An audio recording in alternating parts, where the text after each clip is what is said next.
वजूद रक्स करता है जिंदगी और मौत की लौ पर। ये शोला कांपता रहता है सांसों के तंद हो पर। नहीं मालूम कि ये खेल कब तमाम होगा, अभी तो जिस्म बंधा है जिंदगी के इस दौ पर। कभी है जीस्त का जलवा, कभी अदम के साए। ठहर गई है तमन्ना दोनों रास्तों की रो पर।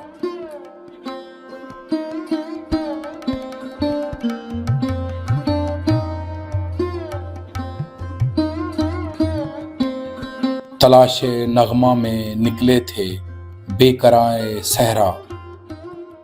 कदम रुके हैं जाकर खुद अपनी ही खो पर।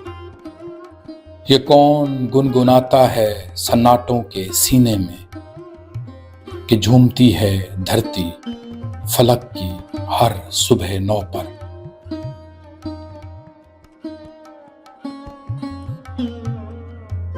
वजूद रक्स करता है जिंदगी और मौत की लौ पर।